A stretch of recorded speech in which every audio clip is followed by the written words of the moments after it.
안녕하세요. 이현희 교수 경제포럼. 오늘도 함께 해주셔서 감사합니다. 실은 그래도 전반적으로 경제 상황이 나쁘고 물가 상황도 좀 나쁘다. 그래도 적어도 경제는 상저하고고 물가는 반대로 상고하저 아니야? 뭐 이렇게 생각할 수 있는데, 그러니까 앞으로 더 좋아진다던데 이렇게 정부도 이야기하고 하는데 진짜 그럴까냐는 거죠.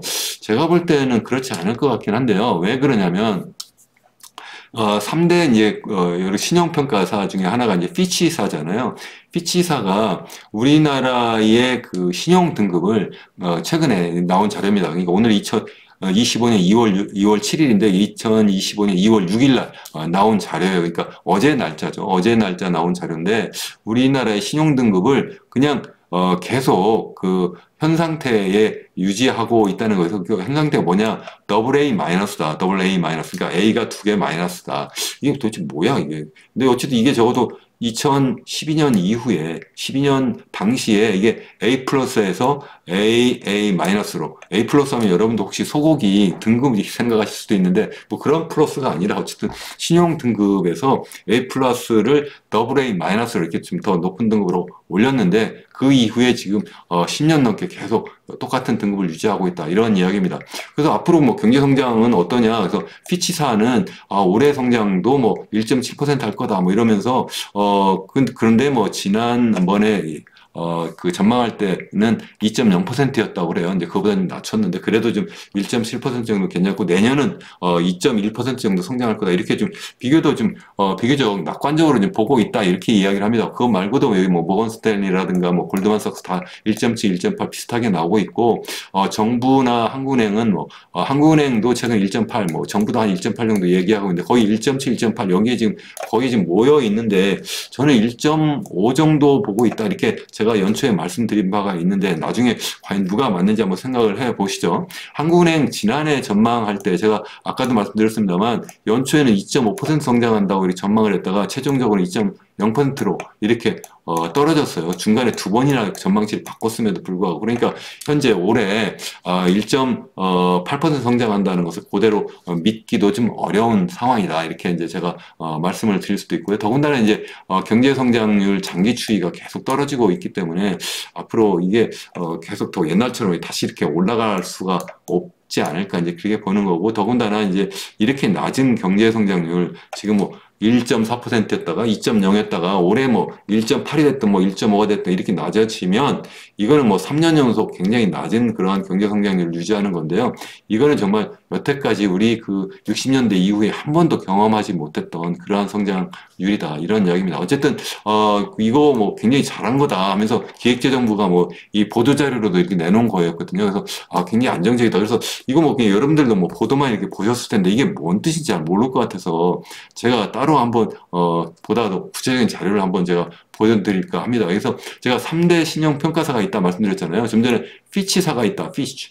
우리 한국말로 피치사 뭐 이렇게 하는데 영어로 피치죠. 피치사가 있고요. S&P사가 있고요. 스탠다드 푸어스죠. 그리고 이제 무디스가 있는데 우리나라의 현재 신용 등급이 어디에 와 있냐면 좀 전에 말씀드린 것처럼 피치사는 더블 A 마이너스에 있고요. 그리고 S&P 500은 이제 더블 A에 있고 그리고 무디스는 약간 이제 평가하는 그런 기호가 좀 다릅니다. 그래서 더블 A는 더블 A인데 이거 AA해서 또 두 번째 A는 또 소문자를 쓰네요. 그래서 어쨌든 더블 A 2로 이렇게 현재 되어 있는 다 이게 뭐냐면 investment grade인데 그러니까 투자 등급인데 very high 굉장히 좋다. 뭐 굉장히 좋은 투자 등급이다. 그러니까 뭐 투자도 좀 안심할 만해. 뭐 이 정도고요. 제일 좋은 데는 아주 투자 등급이 하이스트가 있는데 거기까지는 아니지만 그래도 비교적 굉장히 좋다. 뭐 이렇게 이야기를 하는 거예요. 그 밑에 등급이 뭐냐 하면 investment grade 그러니까 투자 등급인데 그냥 very high는 아니고 그냥 아주 높은 그냥 높은 등급 하이 등급이 있는데 여기 그게 보면 A1, A 플러스, A 플러스 뭐 이 정도입니다. 제가 이걸 특별히 여기 이렇게 하이라이트를 한 이유가 뭐냐면 97년도요.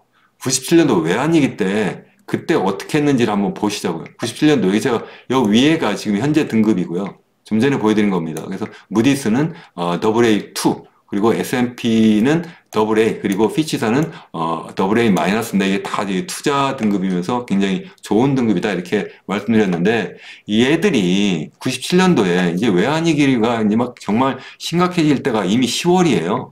이미 9월, 10월부터 다 막 상황이 막 나빠지고 있고, 뭐 11월 말이면 이제 정말 나쁜 상황인데요. 그때까지 여기 보시면 A- 등급이고요. 이 투자 등급 중에서도 하이예요. 그러니까 무디스도. 그리고 여기 보면 여기 그 S&P도 여기 보면 97년 10월 말까지 A 플러스예요.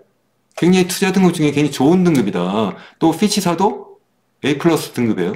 이게 다시 말씀드려 다시 한번 보여드리면 여기 다 여기 와 있다는 거예요. 여기.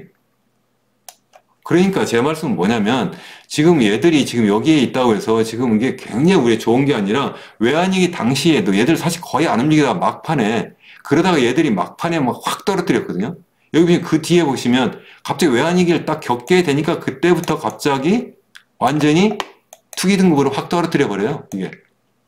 그러니까 얘들이 미리 예측하는 것이 아니라 그냥 뒤쫓아가면서 상황이 나쁘면 갑자기 확 떨어뜨려가지고 더 지금 막 아파 죽겠는데 더 아프게 때리는 아이들이지 얘들이 지금 상황이 나쁘니까 너희 조심해 이렇게 해서 미리 경고하는 그러한 기관이 아니다 하는 걸 제가 일단 말씀드립니다. 그래서 앞으로 어떻게 될 거냐는 건데요. 제가 볼 때는 이 트럼프발 관세 전쟁이 아직 시작도 안 했어요. 아니 뭘 시작도 안 해? 이미 시작했다는데 지금 당장에 제일 우방이고 제일 가까이에 있는 뭐 멕시코라든가 아니면 그 캐나다에 무려 25% 관세를 때린다고 이렇게 막 행정명령을 내렸잖아. 그래 내렸는데 보니까 이게 뭐 저쪽에서 뭐 내려주세요. 그러지 마세요. 뭐 이렇게 뭐 하고 뭐 서로 막 정상 간에 전화 통화하고 그러니까 한 달간 유예했다더라. 뭐 그렇게 이미 시작은 한 거 아니냐. 이렇게 이야기를 하고 또 중국에 대해서도 뭐 10% 추가 관세를 뭐 때린다고 이렇게 지금 하고 있는데 거기에는 뭐 지금 뭐 유예도 하지 않고 진짜 때린다고 지금 예고까지 했는데 뭘 안 했냐 뭐 이렇게 얘기하는데 사실은 이거는요. 대통령이 그냥 행정명령으로 우선 당장 이게 소위 얘기하는 비상사태다. 이건. 그래서 지금 정부에서 이 의회를 거치지 않고 그냥 사실은 이런 외교 통상 정책은 다 이게 사실 의회의 권한이에요. 미국 같은 경우에는 우리나라와 달리. 그래서 의회에 결의를 해야 되거나 아니면 의회가 행정부의 그 위임을 해야 되는데 그런 상황이 아니거든요. 그래서 근데 그럼 얘들은 어떻게 했어? 이거는 펜타닐 때문에 이 마약 때문에 펜타닐이라고 하는 그 마약을 그 원료를 중국이 만들고 그 만든 원료를 캐나다와 이 멕시코로 수출해서 거기에서 이 마약 그 조직들이 그걸 갖다가 펜타닐을 만들어서 그걸 갖다가 미국으로 밀수해가지고 지금 미국이 지금 비상사태다. 그래서 이걸 막기 위해서 지금 관세를 때리겠다. 지금 그렇게 하고 있는 거고요. 그래서 지금 멕시코하고 그리고 이제 캐나다가 알았어. 그럼 우리 국경을 우리가 당장 방위군을 뭐 15,000명 이렇게 보내고 또 뭐 그래서 열심히 막아볼게 해서 일단 지금 유예를 하고 있는 건데 이거는 당초에 트럼프 대통령이 그 선거 유세 기간 동안에 이야기했던 그 중국에 대해서는 뭐 60% 관세를 부과하고 그리고 모든 나라에 대해서 이제 보편 관세를 10%에서 20% 부과하겠다는 것은 아직 시작도 안 한 상태예요.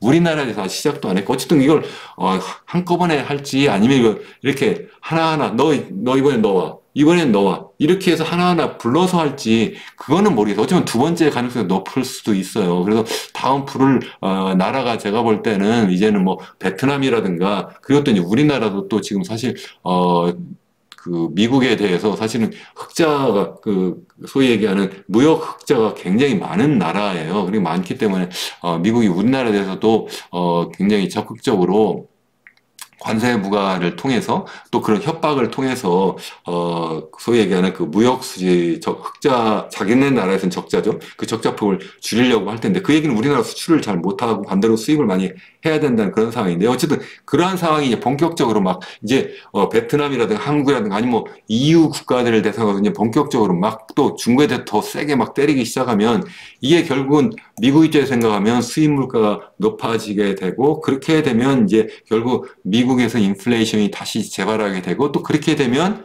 저는 제가 계속 말씀드리지만 미국 연준의 입장에 생각하면 금리를 낮추는 게 아니라 도리어 높여야 되는 상황까지도 갈 수가 있게 되고 이렇게 되면은 결국은 미국의 그 달러의 가치가 더 다른 통화에 비해서 더 비싸지게 되고 그러면 이제 우리나라 입장에서 가면 이제 원달러 환율이 이제 상승하게 되는 이런 상황이 되고 그러니까 또 그게 이제 우리나라의 수입 물가를 더 높이는 상황이 되고 그래서 또 우리나라의 인플레까지 이제 불러일으키는 그러한 상황으로 이제 갈 것이다. 그래서 이제 제가 인플레 문제, 환율 상승 문제 또 수출 감소까지 제가 이렇게 쭉 말씀드렸어요. 이게 미국의 이제 직접적인 수출도 있고요. 사실은 중국을 거쳐서 아니면 베트남을 거쳐서 아니면 이 죄송합니다. 멕시코를 거쳐서 간접 수출하는 게 또 굉장히 많아요, 우리나라가. 근데 이미, 멕시코 불러서 지금 때리고 있고, 또 중국 때리고 있고, 또 곧 베트남, 때리고 있고, 그렇게 하면 이게 사실 우리나라 수출이 지금 그 미국의 입장에서 가면 적자 규모가 한 9위 정도 된다고 해요. 9위 정도 되는데 사실 9위보다 더 된다고 저는 생각하는 게 뭐냐면 제가 좀 전에 말씀드린 것처럼 중국을 거쳐서 또 베트남을 거쳐서 또 그리고 이제 멕시코를 거쳐서 가는 이 간접 수출까지 대미 간접 수출까지 포함하면 실제 그 규모가 굉장히 더 클 것이다 이렇게 생각을 하거든요. 그래서 그런 것들이 다 줄어들게 되면 우리나라에 생각하면 결국은 경기 침체로 올 수밖에 없다는 거예요. 왜냐하면 제가 앞서 말씀드린 것처럼 우리나라가 지난해 그나마 2.0% 수출한 그 성장을 할 수 있었던 것은 이 수출이 잘 돼서 그렇다 이렇게 말씀드렸고 수입은 도리어 이게 하락하거나 좀 정체된 상태다. 그건 우리나라가 그만큼 내수 기반이 약하고 경기가 좀 나쁘다. 경제 상태가 나빠서 그렇다는 거죠. 근데 이제 본격적으로 수출까지 또 안 돼버리면 이 경기 침체를 더 심하게 불러올 수가 있다. 이게 이제 트럼프발 관세 전쟁이 한국에 미치는 영향이다. 이렇게 생각을 할 수가 있는데요. 이거는 그냥 제가 온건하게 이제 생각하는 그런 어떤 전망이에요. 제가 생각할 때는 이거보다 훨씬 더 심각한 그러한 상황으로 전개될 수 있다고 생각하는 게 제가 예전에도 한번 말씀드렸습니다만 이 미국의 트럼프 대통령이 현재 부과하려고 하는 그 관세 그 무려 뭐 10% 20%의 그런 보편 관세 플러스 뭐 대중국 그 추가 관세 뭐 60%뭐 이렇게 관세를 부과하게 되면 이게 미국만 관세 부과하는 것이 아니고 이게 이제 중국이라든가 아니면 뭐 EU라든가 다른 나라들도 또 이렇게 같이 관세를 부과하는 이런 맞불장전으로 가게 되면 이게 소위 이제 무역 보복을 하게 되고 이게 이제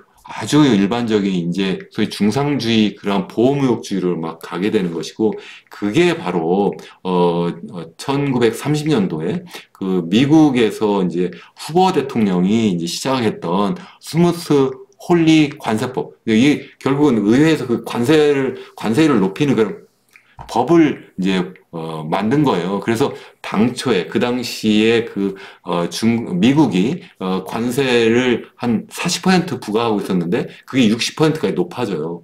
그래서 이제 0%에서 60% 높아진 게 아니에요. 40% 60% 높아졌는데 그것도 이제 굉장히 높아진 거죠. 이렇게 높아지면서 이제 그게 뭐 유럽에서 이제 보복 관세를 부과하고 그렇게 되면서 이제 본격적인 세계 대공황이 온 거거든요. 그래서 이제 나중에 이제 한 2년 뒤, 3년 뒤에 이제 그것을 이제 결국은 철회하고 뭐 이렇게 했는데 그래도 그것 때문에 이 그 미국발 그 경기 침체가 그야말로 세계 대공황이 되었고 이것이 뭐 1, 2년으로 끝난 것이 아니라 무려 10년 계속 갔어요.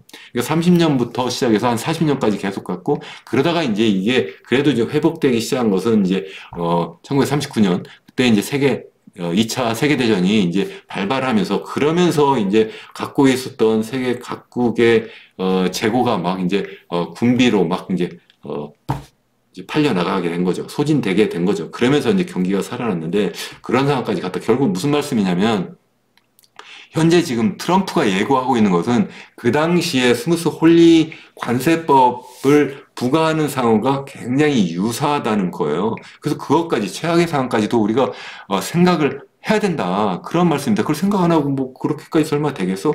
이렇게 하면 너무 안이하지 않느냐. 저는 이제 그렇게 이제 생각을 하는 겁니다. 어쨌든 그것까지는 아니더라도 올해 경제 상황이 어쨌든 굉장히 어렵다. 뭐 그러한 말씀이고 더군다나 우리나라의 경제 체력은 굉장히 부실하다. 그런 말씀도 제가 계속 드렸잖아요. 특히 이제 우리나라가 그동안 너무 미래 먹거리 투자, 그러니까 설비 투자나 아니면 R&D 투자가 아니라 계속 건설 투자, 집이나 짓고 아니면 뭐 공항이나 건설하고 뭐 도로 건설하는데 그런 데다가 계속 그 투자 재원을 거기다 써버려가지고 우리나라의 그 사회, 소위 얘기하는 경제 체력, 기초체력이 굉장히 약화된 상황에서 지금 외부에서 엄청난 쓰나미가 막 몰려오고 있으니까 우리나라 굉장히 어려운 상황입니다. 이런 말씀입니다. 그러니까 여러분들은 정말 안전벨트를 단단히 메워야 되고요. 사실은 뭐 제가 예전에도 한 말씀 드린 바가 있습니다만, 저 같으면 투자 포트폴리오를 너무 한국에다 몰빵하지 말고, 특히 뭐 부동산에 몰빵하지 말고, 기왕이면 이걸 포트폴리오를 좀 다변화해야 되고, 특히 이제 저라면 좀 뭐